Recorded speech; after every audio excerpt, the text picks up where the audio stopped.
right, let's get started. Today we continue probability, the last theme of the class. So we have 3 more lectures about probability. Today's lecture is about expectation, which is a nice summary. It's a 1-number summary of a random variable. Remember from last time, a random variable is neither random nor a variable. It's really a function from your sample space to something, usually real numbers. So we use this to represent sort of some computation about an experiment. We had a similar setup with derived variables, if you remember back to state machines, which were also not variables. They were really functions from the state of the machine to numbers. So random variable is the same idea. If I tell you what sample, like what random events happened, you can compute a single value for this variable. That's the meaning. And we had a particular type of random variable that's going to be really useful today, which is an indicator random variable where the output is always 0 or 1, indicating something happened, that's the 1, or it didn't happen. So functions are complicated. You know, if I want to write down a function, I've got to write down a lot of numbers, one for every possible sample. So expectation is a way to take that complicated function and reduce it down to 1 number. Obviously, it's not going to tell you everything about the function, but it tells you what you expect to happen on average. It's not the most likely thing, but if you take all the things that could happen and you average them, that's expectation. So let's define that precisely. Match my notation here. So let's call random variable x over sample space S.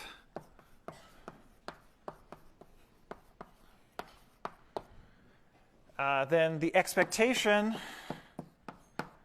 of x, which we write ex of x, although often it's written just e of x. So if you look at other probability sources, you might see that as well. Both of these mean the same thing. It's going to be a weighted average, weighted by probabilities. So we're going to sum over all possible samples, which we call omega, and s, of the probability of that outcome times x, the function x evaluated at that outcome. Omega for outcome. So this is a particular type of average, right? Because the probabilities sum to 1. And in particular, if the probabilities are all equal, this is literally the average value of x. Okay, but of course, what we care about is the weighted by the probability. If there's something that's more likely to occur, that should get a bigger multiplier in front. Okay, so this is going to be some average of x. Sometimes the expectation is also called the average. Let's do a very simple example, which is we roll a fair 6-sided die. I happen to have such a die right here. So we roll it. It has values 1 to 6, each equally likely. Here I got a 1. What is the expected value? Okay, so sample space here is 1 up to 6. All the probabilities are 1/6. Probability of I occurring is 1 over 6. And so the expected value, I should probably give this a name. Let's call it D. Probability that D equals I for any particular I between 1 and 6 is 1 over 6. And so the expected value of D, the die roll, is from that formula, well, it's just the probability that we get a 1 times 1 plus the probability that we get a 2 times 2 plus and so on. I'm going to rewrite that a little bit. So these probabilities are all 1/6. So we've got 1/6 times 1 plus 1/6 times 2 plus up to 1/6 times 6. These numbers, it's our favorite summation, the triangular number. This is Gauss, right? So if I factor out the 1/6 in front, then we have that times the sum 1 through 6, which you should remember is 6 times 7 over 2. It's getting a little crowded. This is 1 over 6 times 6 times 7 over 2. Let me get a color chalk. It's time for the exciting cancellation moment. The 6's cancel, and so we're left with 7 over 2, also known as 3.5, which is, as you would expect, the average of numbers 1 through 6. But notably, a point of this example is that the expectation is not actually a valid outcome.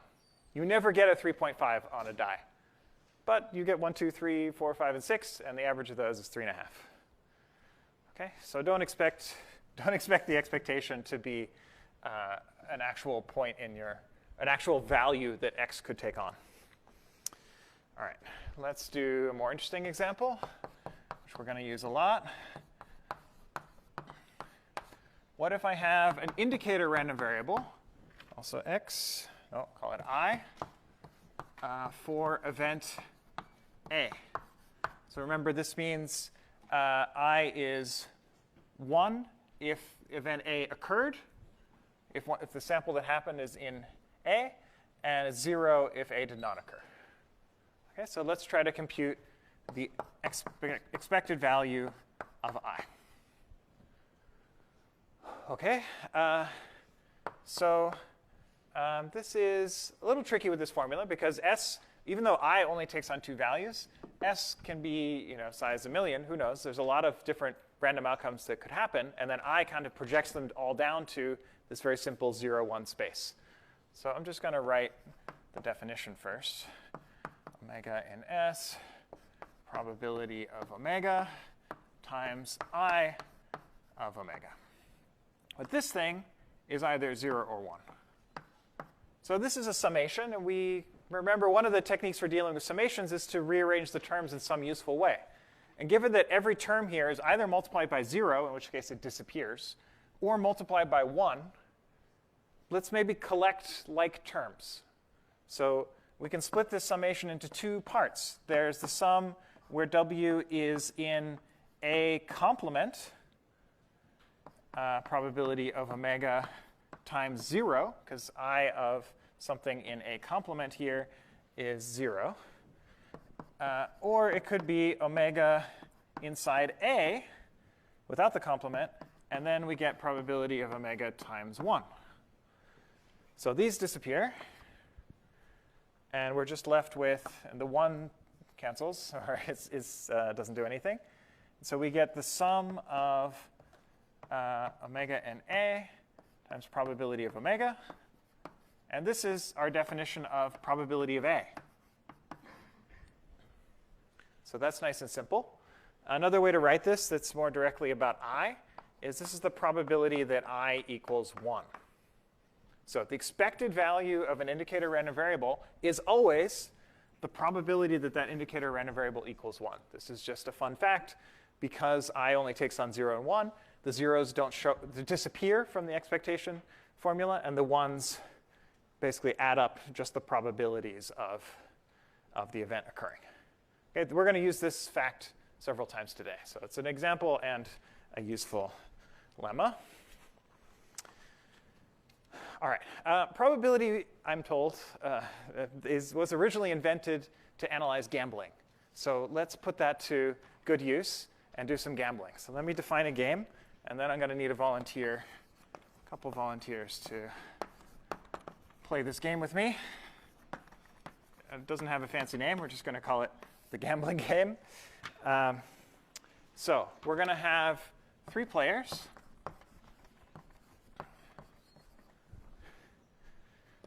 And we're going to follow these sequence of steps.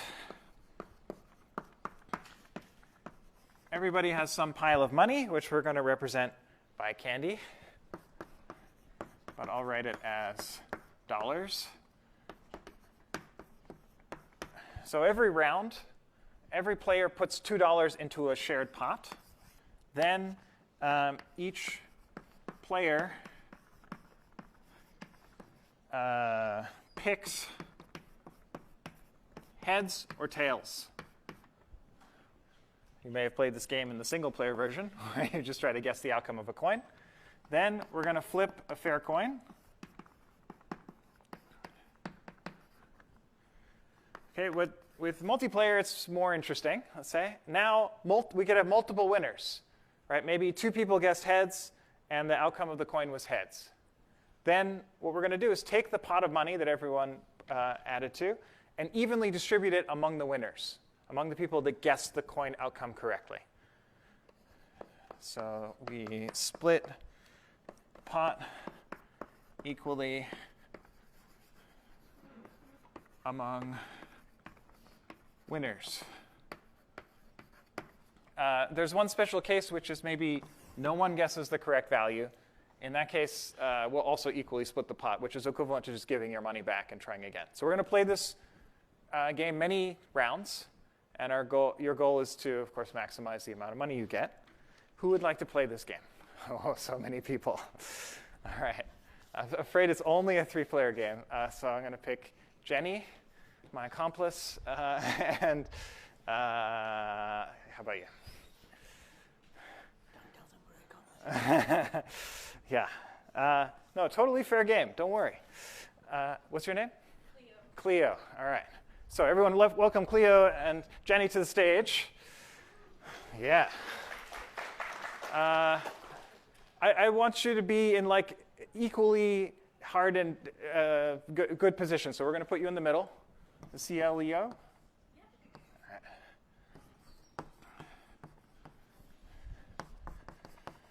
Try to keep track here. We've got a coin. Except I don't have a coin. I have a giant die. So we're going to say, was it heads? H is huge. I've got to write this down or I'm going to forget. H is huge, and T is tiny. OK, so 1, 2, 3 is a tails. 4, 5, 6 is an H. All right. So I'm going to guess first. Then why don't you stand in the middle? So we're like in order here. So I'll guess tails, my usual.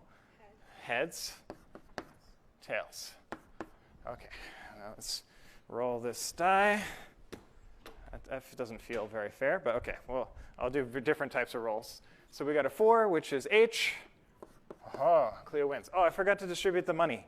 OK, these are all equal. So pick your pile of cash, which are poker chips. And so it's, I think, more fun if everyone can see the pile. So let me. So we're supposed to start out by putting 2 in to the pot. And then you are the only winner for the pot. So you get all this money. Oh, that's already looking good. All right. So I'm going to flip I should flip after guessing. A little too forced otherwise. All right. I'll try heads this time. Tails. Heads. OK. And we flip. OK. 6 is high. Oh, I forgot to do our thing. 2 in. And then we evenly split the pot. All right. Great. Very consistent coin. Right. Play this game properly. You're supposed to put your money where your mouth is before you play the game. All right. I'll try heads. Heads. Yeah, 3 heads in a row is never useful. Because whatever happens, we will just take our money back. All right, so we flip. This is quite fun. Another heads. Wow, it's a very consistent coin here. All right, so you do this distribution. We put our money back in. 2 each. I'll do tails. Heads. Tails. Oh, very efficient. This is great. I'm the slow part here, rolling. Oh, yeah, another heads. Great. I love this. There's another problem we'll be working on, which is how many times you have to flip a coin until you get tails. The answer is 2. But all right, so money back in. And I'll do tails. Sorry, heads. Tails. All right. Based on how this die's been going, good guess. Have we played enough? Do you get the idea? Not yet. Oh, not yet. You're almost depleted there, Jenny. All right. Let's see. One more. Maybe we should keep going until we get a tails, right? That can't take forever. Famous last words. I've done this before. All right, heads. Tails. Heads. Now, the Gambler's Ruin would say, we're due for a tails now, right? It's more likely than 50%. Oh, Gambler is wrong. It's 50-50 every time. All right. Heads? Tails.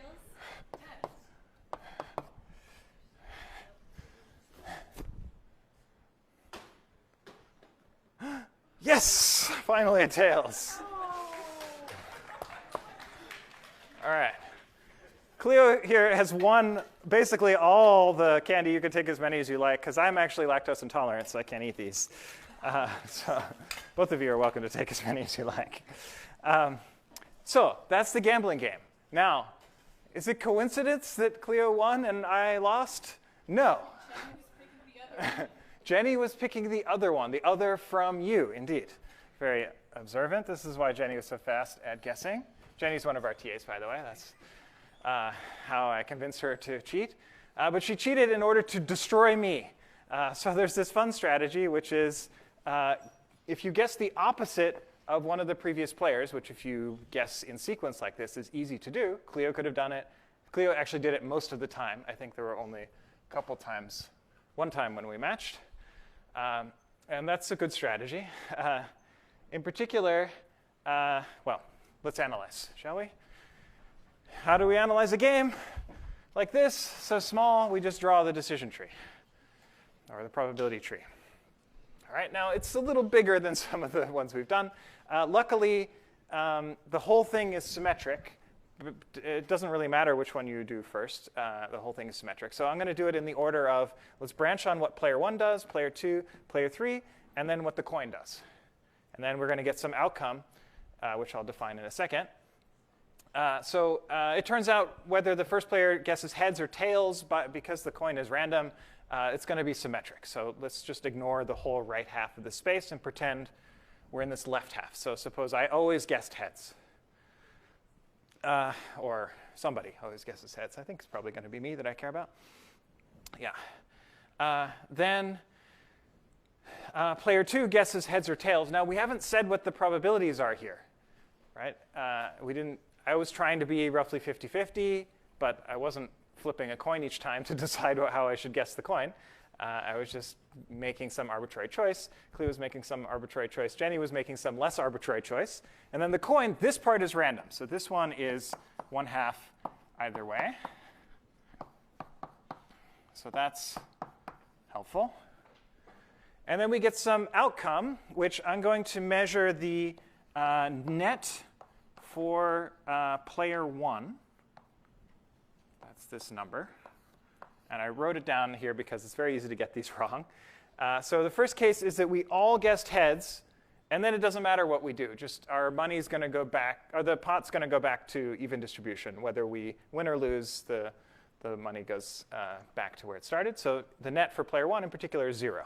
So these are boring. Then we have heads, heads, tails for the 3 players. And so then if it's heads, these 2 players won, and so they evenly distribute. So we're always putting 6 in each time, so they'd each get 3. But they started by putting in 2, and so the net gain is only 1. This is 3 minus 2. We gained 3, but we had to pay 2 to get there. Okay, or we lose. Whenever we lose, in all of these tails branches, player 1 is going to lose because they guessed heads. In that case, you get minus 2 because you had to put in the 2. So this case is the same. There's 2 heads, and so you each get 3, and so it's a net of 1. And then there's this case. This is the case you're really aiming for. This is the best for player 1. Because in this case, player 1 is the unique winner. So here, there was heads, and the other 2 guessed tails, and the coin came up heads. And so that's where you're really trying to be the unique winner in this game, the less common winner. That's when you get lots of points. OK, so let's compute the expectation. To compute the expectation, we need to know what the probabilities are on these branches, or something about them. And I'm going to start by saying, let's suppose that all players are uniform and independent. So 50-50 on every branch. Okay? Then the probabilities down here, let me use color, are going to be 1/16 in the whole tree or 1/8 in this subtree. So I'm going to just condition on the h in the beginning. And so I'll write 1/8 down here. But if you were drawing the whole tree, you'd have to write 1/16. Okay, each of these things occurs with 1/8 probability. You get the idea. Each of these 1/8. And so we get the expected value is 1/8 times the sum of these values, 0 plus 0 plus 1 minus 2 plus 1 minus 2 plus 4 minus 2, which I hope is equal to 0. Because the negative is 6, and the positive is also 6. So this is what you might call a fair game, right? Your expected winnings are 0, so you're just as likely, well, it doesn't mean you're just as likely to go above or go to below, but on average, you will break even.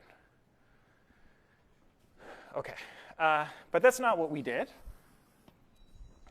We considered the case where, let's say, player 2 does not equal player 3, which is something that player 3 could enforce, and that's what Jenny was doing, always choosing opposite of Cleo here. In that case, it's really bad for me, right? Because whatever I guess out here, if there's both a heads and a tails out here, if they're always guessing opposite, one of them's heads, one of them's tails. So that means I always match one of them, guaranteed. And the other of them is in the unique pile. And so they have a 50% chance, like in this situation, Cleo has a 50% chance of getting that plus 4. There's still a 50% chance that that it came up tails. Of course, not with this die. But in principle, there's a 50% chance that it comes up tails. But then we each only get 1 point. So if you're focusing on my winnings, I will never get $4 in a round with Jenny's strategy. Right? I will always get either 1 or -2. That doesn't sound like a very good game for me. If I randomly get a 50% chance I get a 1, 50% chance I get a -2. So this was, I guess, expected net for player 1. That's what we've been computing. So in this situation, the expected net for player 1, if we want to be precise, you can say it's this subtree here. This is when the last two guesses are heads, tails, or tails, heads, is the middle part of this subtree. And you can see my possible outcomes are limited to these guys. And it turns out they're equally likely, in fact, independent of what player 2 does. I won't try to prove that here. But because all that matters is this last coin flip, if it's heads, then I get a +1. If it's tails, I get a -2 every time in this half of the tree. And so it ends up being half, in other words, the average of 1 minus 2, also known as -1/2. So given how Jenny played, in fact, I expect to lose. And you saw that happening. Jenny also happened to lose. The way this is practical, if you're a gambler, is if you have two players that collude, they decide whatever happens, we're going to take our total winnings and split it evenly between us at the end of the game, after all the rounds are done. Then this is not quite a guarantee, but it's a pretty good bet that together Cleo and Jenny would get most of the coins, most of the money, because they have their expected outcome is +1/2, I believe. Should be the complement. Yeah, anyway, it's positive. And my expectation is negative. So yeah, don't play this game if you don't trust players 2 and 3 not to collude. All right. Cool. You might think this is a silly game. Who would ever play this game? Well, the Massachusetts Lottery played this game. It's a little more complicated. I think you had up to 4 digits, and you tried to guess a sequence of 4 digits that would come up randomly. I mean, it's pretty similar to lotteries today. They just have more numbers. And there's this great MIT professor, Herman Chernoff, who we'll talk about some of his probability results later in the class. And he wrote this paper, How to Beat the Massachusetts Numbers Game, which is what the lottery was called originally. And he just looked at some data, and it's a similar situation. If there are many lottery winners, they evenly split the pot. Also, the state takes like 40% or 60% cut. I forget which way it goes. But even then, he made money off of the lottery. And there have been more recent versions of this run by MIT students, I hear, to make a lot of money off the Massachusetts Lottery. And they've since changed the rules to make those strategies hard to run. But in particular, he executed this, made a lot of money. The idea is if you can guess numbers that are less likely to be guessed by other people, and all numbers are equally likely, then you expect to win. And it turns out people are so predictable. What's this say? 0s and 9s were unpopular. Smaller digits were popular. And so we ended up just going with random numbers from like 5 to 8, I think, and 0 and 9, maybe. And he won not a lot of money, but he won some money. You can read the paper for more details. It's pretty fun read. It goes through all the probability and stuff. This is like a simplified version. So cool, practical.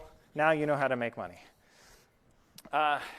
Let's go on to some other ways to compute expectation and some more examples and so on.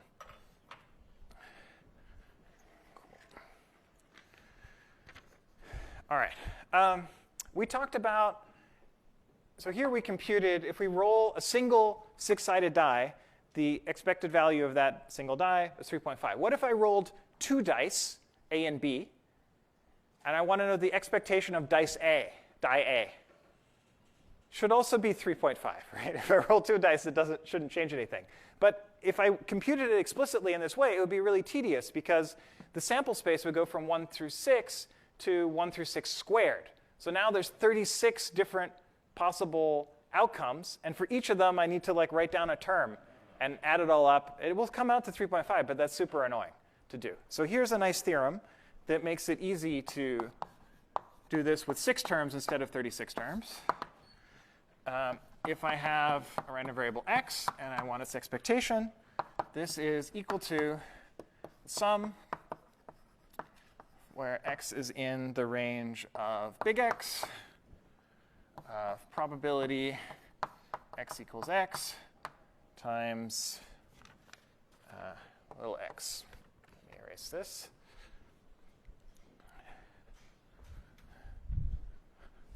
My terrible losing game.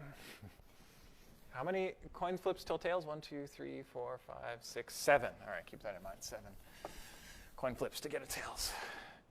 All right, so here's a formula. It's really exactly what we did here. So when we wrote down, here are all the possible outcomes, and we multiply them by what the random variable could be. And when it was an indicator random variable, it was either 0 or 1, so there were 2 groups. In general, there's whatever the range of x groups. Okay, so if I, so this is exactly this kind of clustering where we split it into 2 sums. Each of them was the probability of being in that group times the outcome of that group. This sum is exactly probability of not A. And this sum is probability of A.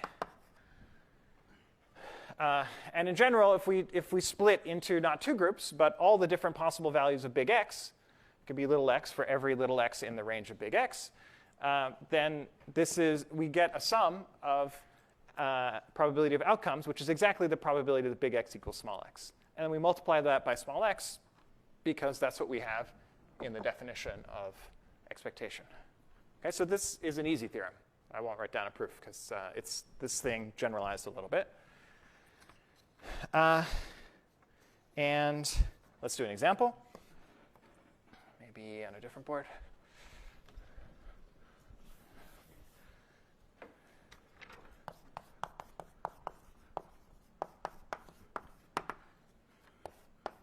Suppose I want to know the number of hearts in a 3-card hand. Okay, so what that means is I have 52 cards in a deck. I randomly choose 3 cards without replacement. So just like you're drawing from the top of a randomly shuffled deck, I want to know how many hearts do I get in expectation. Let's call this, expected number of hearts is, if we just use the definition, probability of W times the number of hearts in omega. This would be the definition, and S here is size 52 cubed? Not quite. 52 times 51 times 50. It's really big. So I don't want to have to compute this explicitly. Instead, I'm going to use this formula and say, well, look, the number of hearts in a 3-card hand is 0, 1, 2, or 3. So I can write this as the probability that number of hearts equals 0 times 0. OK, well, that's not very interesting. We can take the probability number of hearts equals 1 and multiply that by 1. Plus probability the number of hearts equals 2 times 2 plus probability number of hearts equals 3 times 3. Okay, and so now I have 3 terms, relatively easy. And these are hopefully things you know how to compute. For example, probability I get 3 hearts. I'm going to cheat. This is like 13 choose 3. Divided by 52 choose 3. Right, because there are 13 different heart cards. So the number of ways to choose 3 hearts out of those 13 heart cards is 13 choose 3. The total number of ways to choose 3 cards is 52 choose 3. And so that's a probability. And you need to multiply it by 3 to get this formula. And there's some similar things for these terms. I think I maybe won't write them down. Maybe I'll write down the middle one just for kicks. I went through the effort of figuring these out. So this is this point should be something that you could do just like on your problem set. These are combinatorics problems you know how to solve. OK, so you get some sum of binomial terms. But hey, it has some reasonably small size. Of course, these have huge factorials in them. But it's only choose 1, 2, or 3, so they're not too big. You plug this into Wolfram alpha, say, and you get 3/4. Very nice number. We might come back to this. All right. A lot of the time, because this is 6/1200, we're working with integers, natural numbers. All of the random variables I've defined so far, I believe, are integers. We happen to get an expectation that was not an integer, but all of the values that d could take on or x or hearts could take on was an integer. So let's consider the case where, I'll say the codomain of x is the natural numbers, 0, 1, 2, 3. Remember, codomain is just what you declare this function could take on for values. It doesn't have to take on those values. Range here, the intent is these are just the values that are taken on by this function. And so I didn't have to write, even though the number of hearts could, I don't know, be 100 in some other card. On this sample space, we know it's just 0, 1, 2, or 3. And so we just need 4 terms. OK, but let's suppose potentially all the natural numbers are there, but not necessarily all of them. Then expected value of x has a nice form. And this is a formula I encourage you not to memorize. You should write it down on your cheat sheet and always look it up from there, because it's easy to get wrong, or especially the next one. 1 to infinity, probability x equals I times I. OK, this is just exactly this theorem, nothing exciting. Here I wrote a sum over a range.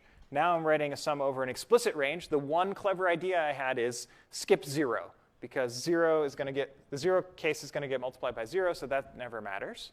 So we get to start at 1. Wow, I saved this one step forevermore. And then sum up to infinity if we might have to go that high. OK, so that is true.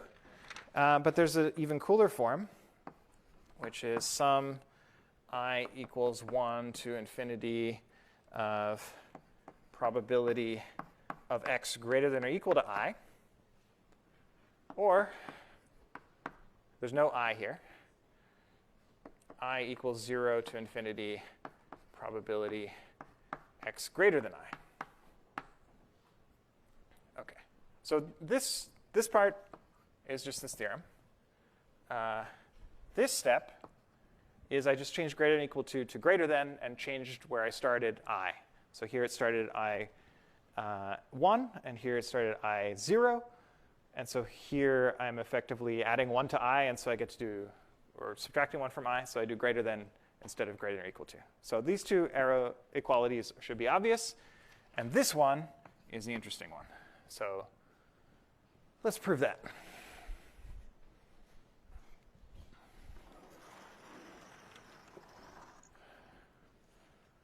OK, proof.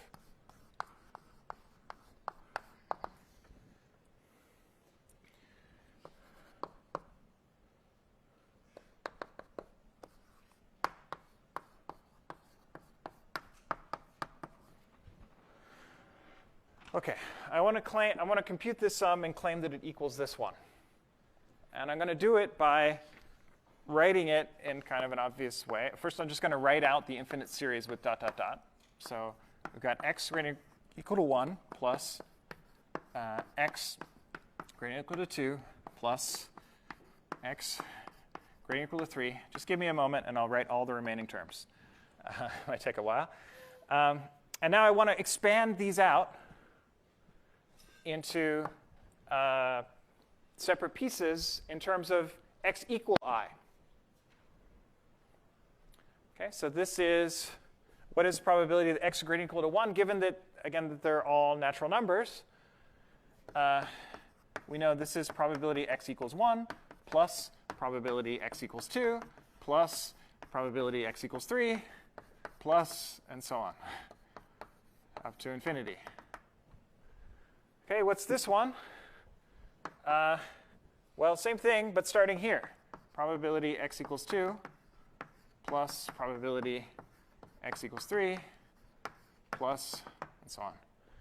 This one starts over here. Probability x equals 3. OK, so if I now sum this way down the columns, I get 1 times probability x equals 1 plus 2 times probability x equals 2. Because there are two values here, there are two ranges here for x that include x equals 2, these two. 2 is not greater than or equal to 3, 4, 5, and so on. So I get exactly 2 of them. I get exactly 3 probability x equals 3, and so on. And if you work out the dot, dot, dots via proof by induction, you get sum I probability x equals I. And that's what we wanted. 1 to infinity. So that's why these two sums are the same. So the point is to do this work once so that in the future, if you have a problem, you can use any of these formulas you want. You could use the definition of expectation, which is a sum over outcomes in the sample space. Or you could use this formula, sum over all the things in the range with equality here, and then you multiply by x. Or if, in the special case where your function only takes on integer values, so this doesn't work if you have other real numbers, then you can use one of these 3 formulas. Probably the last one or the first one are the useful ones. If it's easy to compute the probability x equals something, then maybe use this formula. If it's easy to compute the probability that x is bigger than something, this was CDF and this was PMF, remember from last time. If it's easy, if you know have a nice form for PMF, then use that. If you have a nice form for CDF, use that. Provided you work with integers. Do not try to mix these formulas together. Don't compute like the sum of I equals 1 to infinity, probability x greater than or equal to I times I. That would give you something that is not expectation. Okay? But surprisingly, students try. So don't do that. Use this one, or this one, or this one, or the definition. All right. Cool. Let's do some more interesting examples.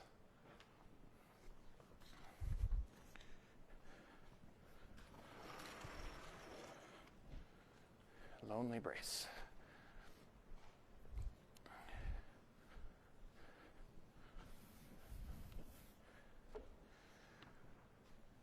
Is there questions?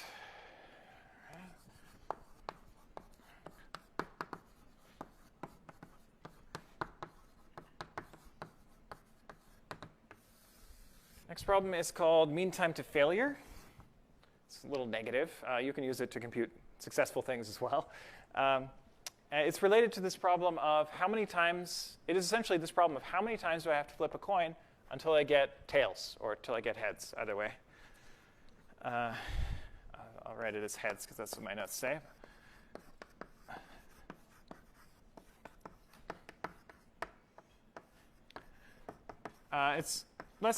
It's more interesting for a biased coin. So let's say, the probability of getting heads is p. I want to know what is the expected number of flips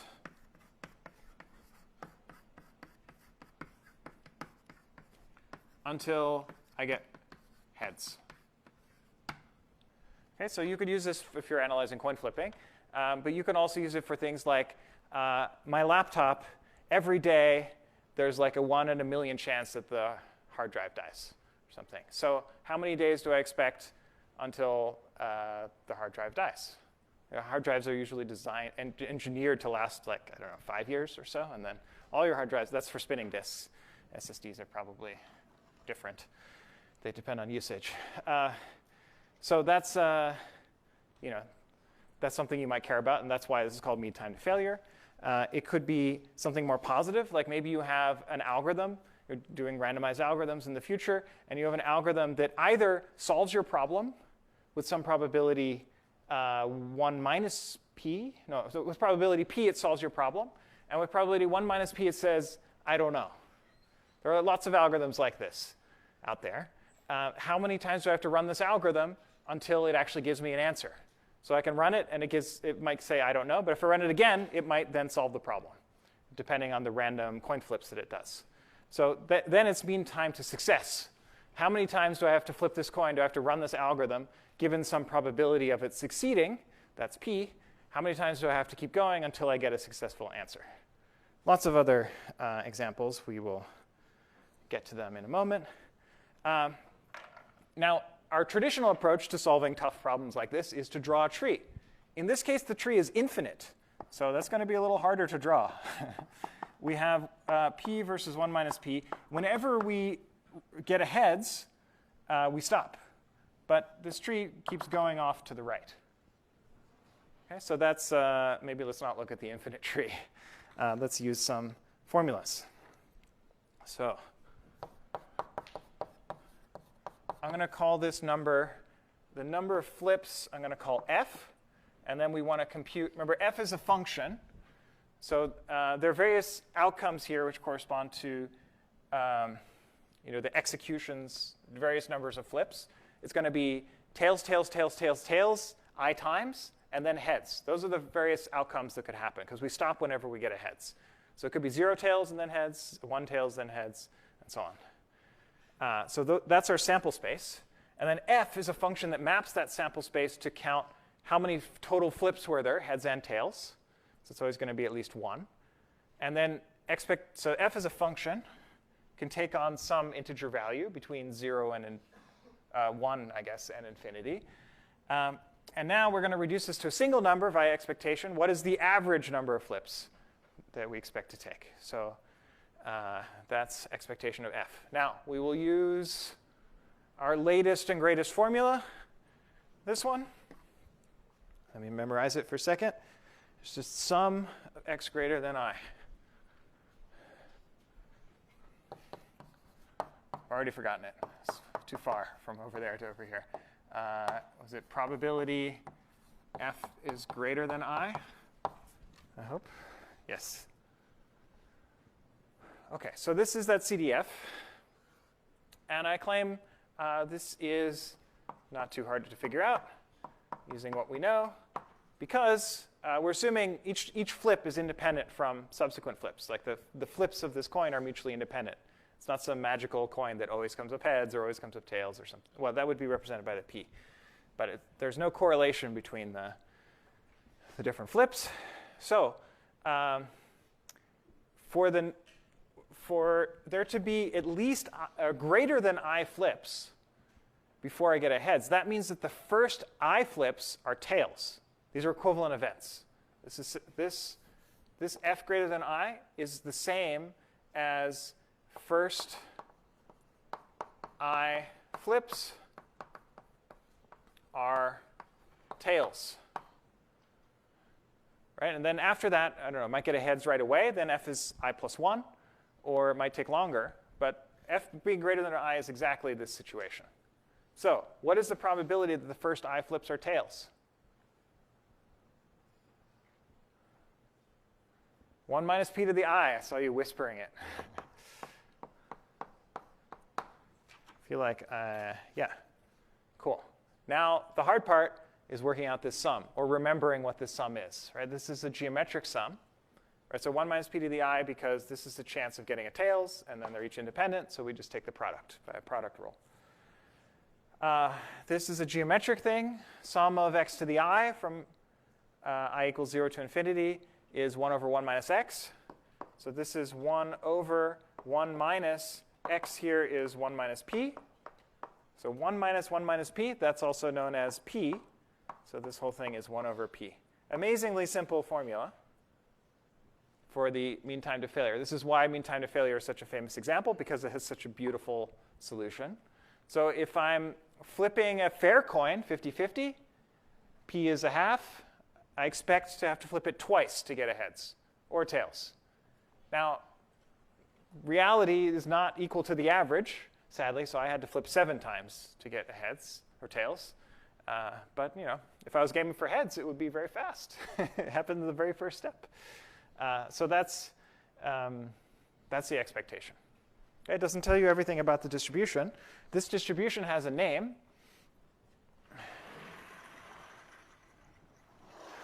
Alluded to by this geometric series. This was the CDF. We call this the geometric distribution.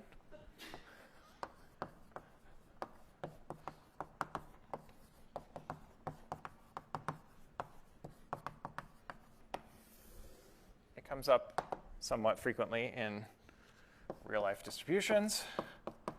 If I were to write down the PMF, it's 1 minus p to the I times p. There's a chance that I get I tails and then a heads. That's, well, OK. It's either that or probability. The way I defined it before, it was f equals I plus 1. So one of these is true. Pick one. These are both called the geometric distribution. If you look at the Wikipedia definition of geometric distribution, it says there are 2 distributions called geometric distribution, this one and this one. So pick your poison.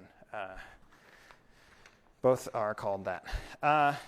So here is an application, another application of mean time to failure.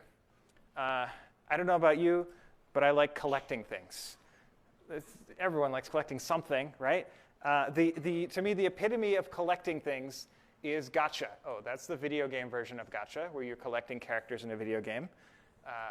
Please do not play these games. They're annoyingly addictive. I spend most of my nights these days. But the gotcha is named after this notion of, you can see it in the top right there, is gashapan, which is like these little, if you grew up in the US, you have vending machines that give you candy. Well, these are like the really cool vending machines in Japan. This was a gachapan festival. And you pick your favorite weird thing that you can get in a little ball, out of this machine. You put in your 200 yen, and you get a randomly selected ball from those sets of weird toys. So this is like a toy delivery, or not delivery service. It's a toy random selection service. And if you want to collect all the different things on this list, how many times you have to do it? This is a problem called coupon collectors, or the gotcha problem, I would say. But we'll solve it in general in recitation tomorrow. But I'll solve a very simple version here, which is a nice application of this, of mean time to failure. Let's solve the special case where there are only 2 toys.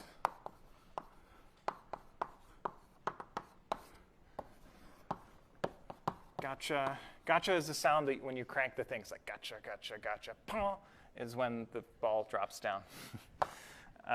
Gotcha with 2 toys or characters or whatever you're collecting. And so you get a random choice. Let's say it's 50-50 between the 2. So in your first pull is what we usually call these, at least in the video game context, or first crank in the physical context, you get one of the toys. Okay, so now it's really just how many steps do I need until I get the second toy? 2. This is the coin flipping problem. So how many more pulls until you get a distinct toy? And in this case, it's going to be 50-50 each pull. And so you expect 2 more, which is a total of 3. Now, when you have k toys you want to collect, it's annoying because in the beginning it's really easy to get lots of distinct toys because you're very likely. But when you're trying to collect the last toy, it's very unlikely that you pull the last toy because there's only like a 1 in k chance that you get it. So you end up with some harmonic series and you get a log factor. You'll see that tomorrow. OK. Let's do a little more theory and then some more examples. Where should I go? Let's erase gambling.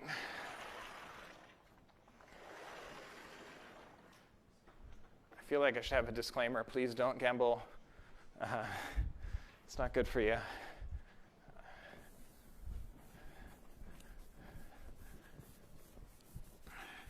Please just simulate gambling. That's better. I was writing a simulation of this game this morning to see like what were my chances of actually winning despite the odds being against my favor. And with 10 rounds, I had like a 20% chance of winning. So luckily the demo went in my favor, but there was a decent chance that I could have won even though the expectation was against me. So it goes.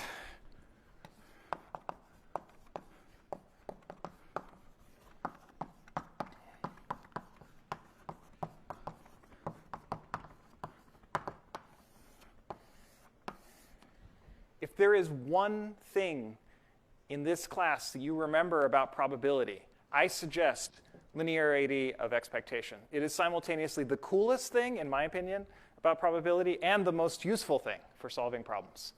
So what is it? The expectation function is linear. Let me formalize. Suppose you have 2 random variables x and y, and you take their sum, and then you take their expectation. Turns out that equals the expectation, the sum of the expectations. Okay? Or if you take a random variable and you multiply it by a constant, you can pull that constant out. And so more generally, this is the full linearity form. If I have a, where am I here? Sum I equals 1 to n of ci times xi, this is the sum I equals 1 to n of ci times the expected value of xi. Okay, it takes almost longer to write it down than to prove it. I mean, it's actually not hard to prove if you stare at this definition enough. It's because this is a linear function, right? If you look at how it depends on the x's, it's a linear function in x. You've got some constant weights. I mean, they depend on your probability setup. But if you mess around with x and don't mess around with your sample space or its probabilities, then this is just a sum of constants times x applied to things. So in particular, if I replace x here with x plus y, and I just jam that into the sum, I can split this into two sums. And lo and behold, I get expectation of x plus expectation of y. And these other things follow in the same way. So I won't write down a proof. There's one in the notes if you want to look. So it's almost an obvious thing once I tell it to you. But it's extremely powerful, mainly because it has no conditions. You don't need that the xi's are independent. You don't need that they're disjoint. You don't need anything except that they are functions over the same sample space. I guess that's the one assumption you need. Compare this with, remember, like there's the product rule.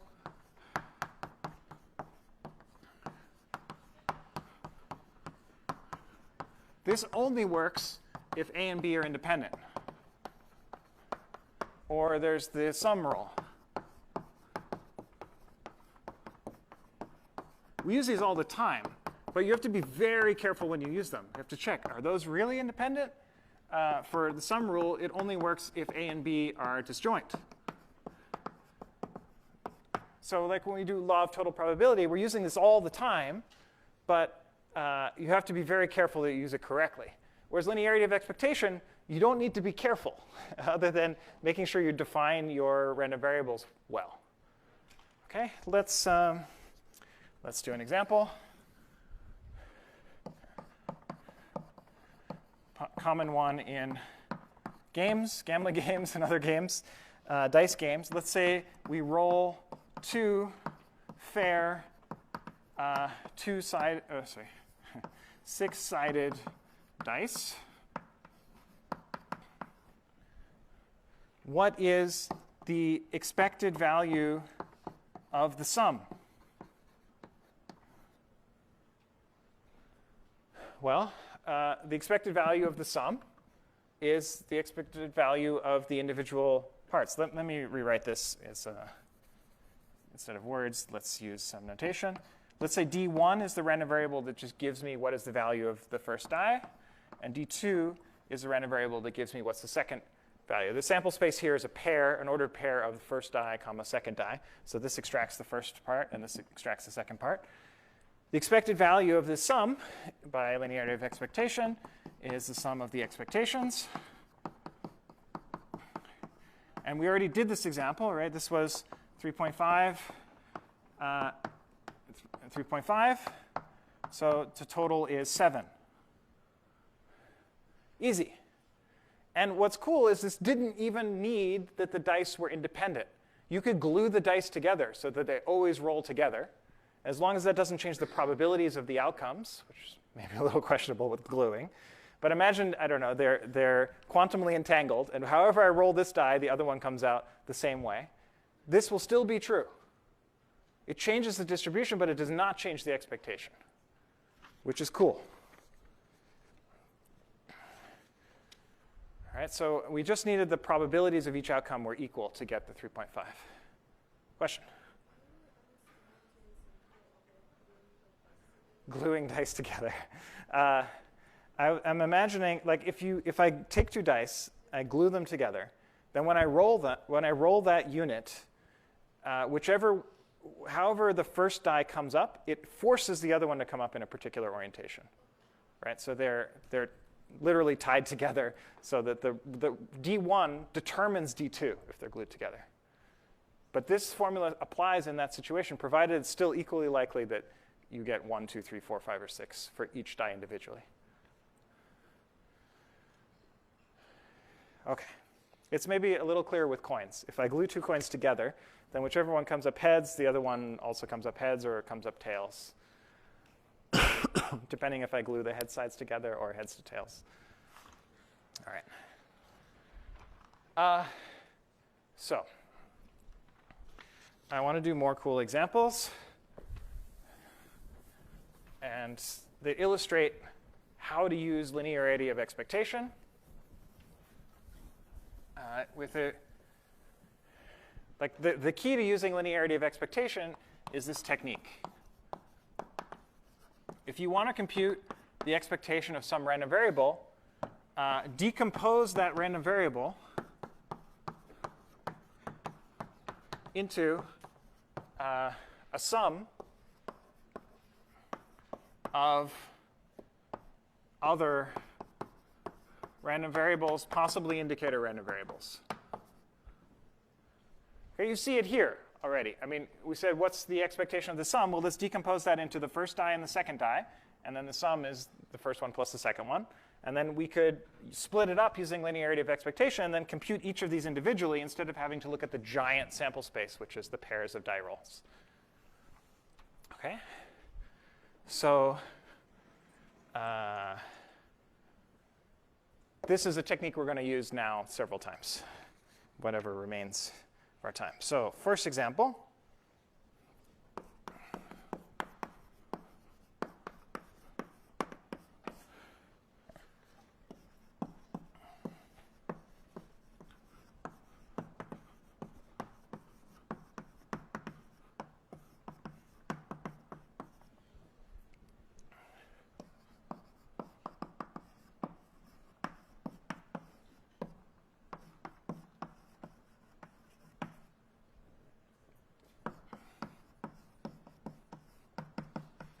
So previously, we analyzed how many times do I flip a biased coin until I get a heads.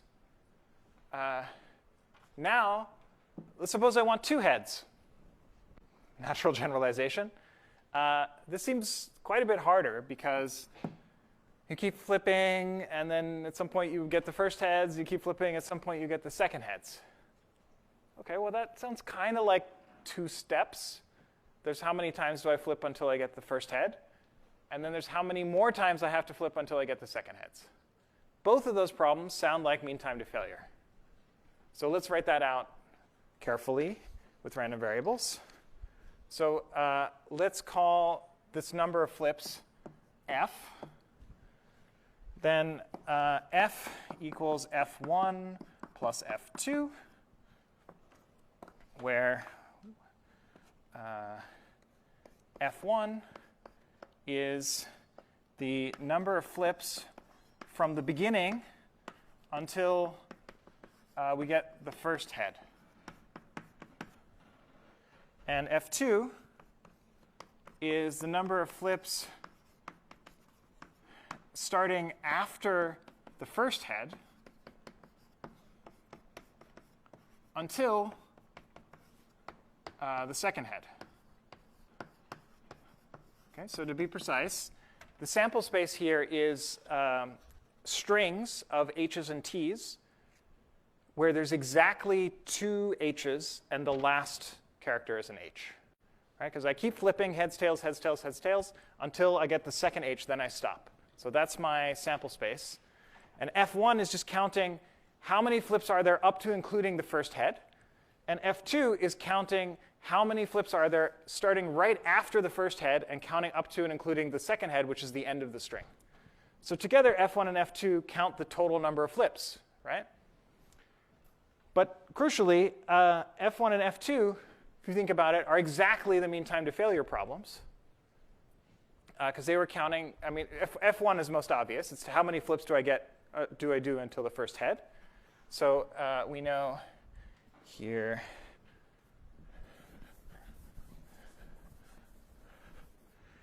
the expected value of f is the sum of the expectations.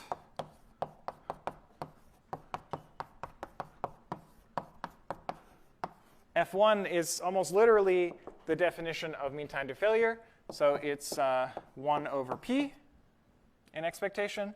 F2, if you think about it a little bit, this is the same experiment, but starting after the first heads. And because all the flips are independent, it doesn't matter what happened before now.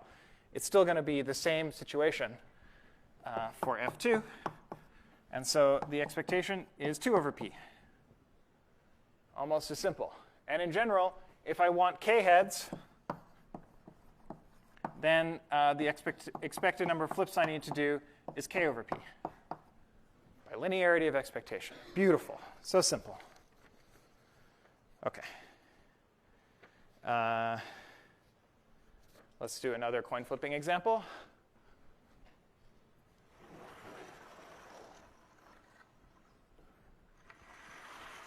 So here I stopped the experiment when I got a desired number of heads. What if I just flip a coin n times? No matter what, I always flip n times. How many heads do I expect to get? That's kind of the dual problem.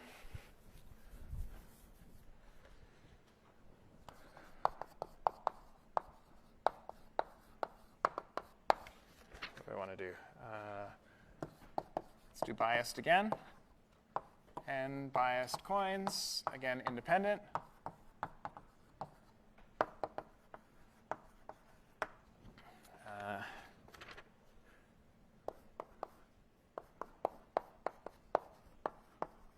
Let h be the number of heads in those n coin flips. Well, we can rewrite this as a sum of n indicator random variables, where hi is indicator random variable for the ith coin coming up heads.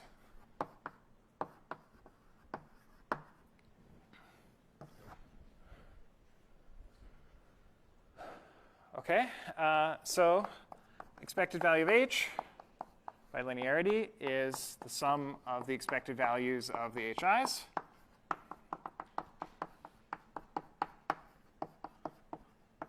OK, but the coins are all identical because they're independent and they have the same bias. I didn't mention it, but we're supposing, again, probability of heads is p.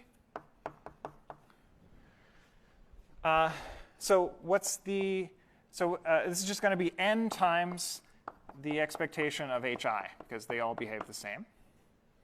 And what's the expectation of hi? Well, we worked that out over here. If you have an indicator random variable, the expectation of hi is the probability that it equals 1. So the probability of the event, which here was the probability of heads, so that's just p. So this is n times probability hi equals 1, which is n times p. OK, maybe obvious, but yeah, we didn't even need that these were independent. That's where it's less obvious. Right? All we need is that for each coin, the probability of it coming up heads is p. But it could be all the coins always flip the same. They're always all heads or all tails, but heads with probability p. Or it could be either independent. These are different setups. But the expected number of heads will, in all cases, will be n times p by linearity of expectation. So that's pretty cool.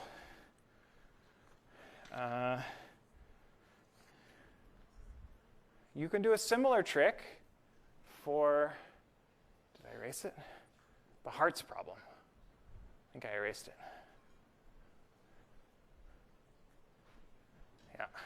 Yeah. I'll just tell you briefly. So with the hearts, you can say the number of hearts is a sum of 13 different indicator random variables. Heart I is the ith heart card chosen. Again, this is a setup where we have 52 cards. We choose 3 without replacement. And I want to know how many hearts there are. So this is number of hearts. And this is just, did I choose the ith heart card in this setup?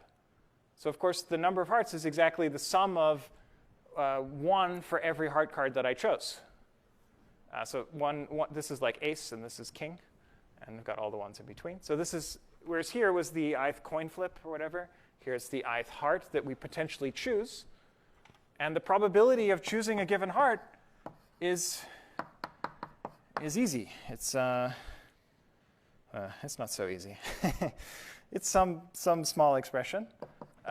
It could be you choose it in the first step, or you don't choose it in the first step, but then you choose it in the second step. or you don't choose it in the second step. And then you'd have to choose it in the third step. Those are the three ways you can get it.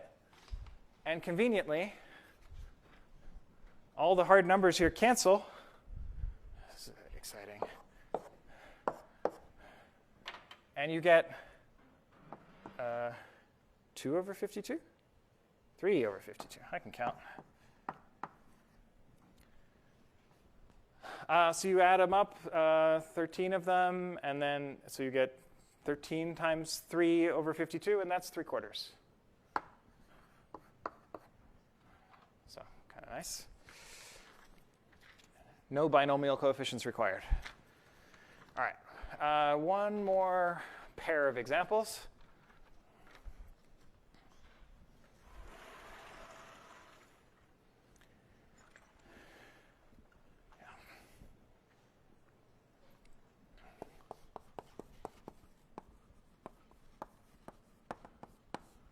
I have in my notes that this is a situation that happens in All of Us Are Dead, which is a great zombie high school TV show. I imagine it just happens in lots of schools, but I never went to school, so I don't know. You can tell me whether this is the case. Probably less so in the US.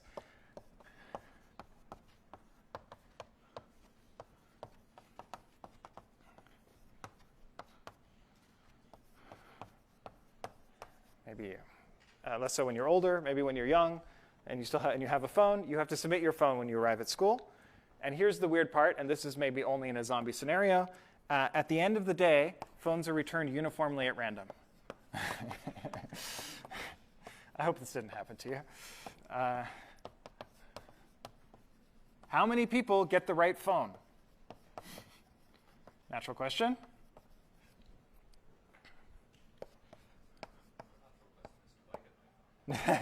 You care about whether you get your phone. That's also true. That's a closely, we're going to have to solve that problem, in fact.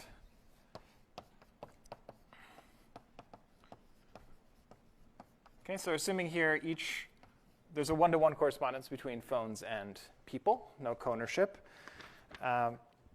So the number of kids that get their own phone is, we can write as a sum over all kids. We had n kids. So k for kid, 1 up to n, of the probability that kid k gets their phone. Okay, I'm just writing this because I've pre-worked out these examples. Of course, when you're solving them, you'll probably know in this part of the class that you should use this technique. Always, if you're asked for an expectation, probably you might need to decompose the random variable into sums of other random variables. You might not have to, like this heart problem we solved in 2 different ways. But if you can, it's going to be easier. So I encourage you to try to do this. But how do you decompose into sum of random variables? I mean, that's divine inspiration. You just got to try a bunch of things until you find something that works. That gives you, think about what you know how to compute, and then try to build it up, or think about how to decompose, top down, whatever. But as Bryn Mawr said, what I care about is whether I get my phone, and I'm kid 7, I don't know. What's the probability kid 7 gets their phone? Or kid 1, or whatever. It turns out they're all the same. Because, I sort of did 2 steps here, right? This is how many kids get their phone. We can call this x. And this is going to be the sum. Sorry, I skipped way too many steps here. The expectation of x is going to be this.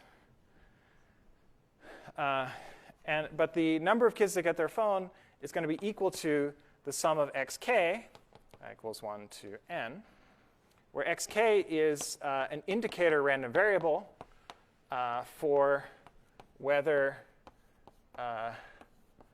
kid k got their phone.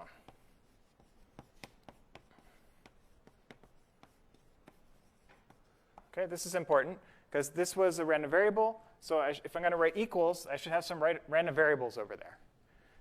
When I wrote a probability, that means I'm working with a number. And so that means the best I'm hoping for is the expectation. Okay, so this first equation I wrote is wrong. Please do not do that in your homework. It's easy to do, as you can see.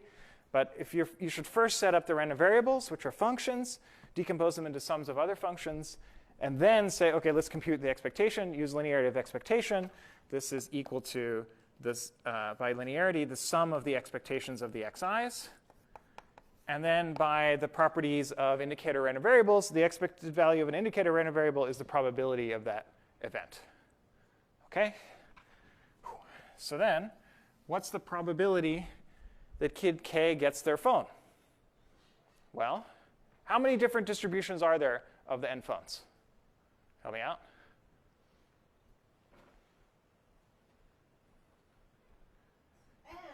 N. Great answer.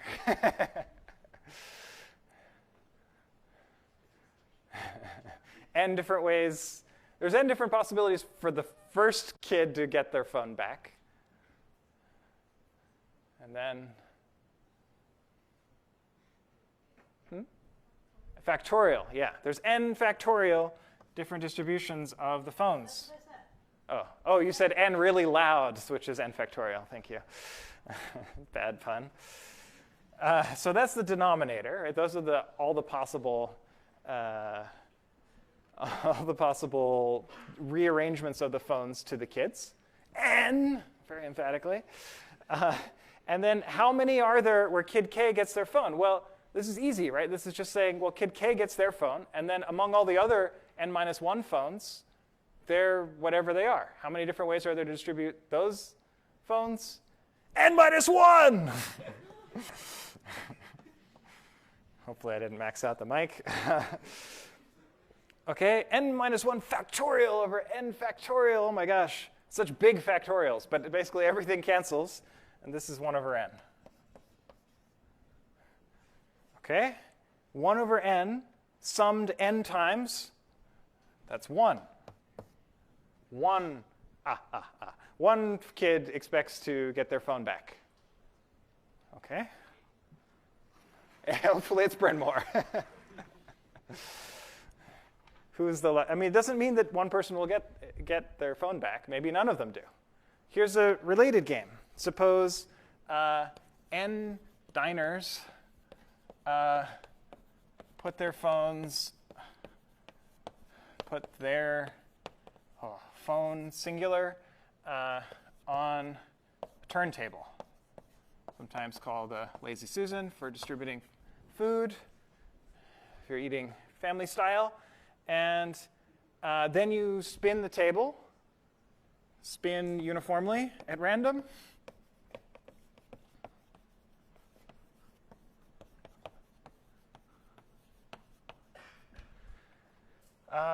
And then you take the phone in front of you.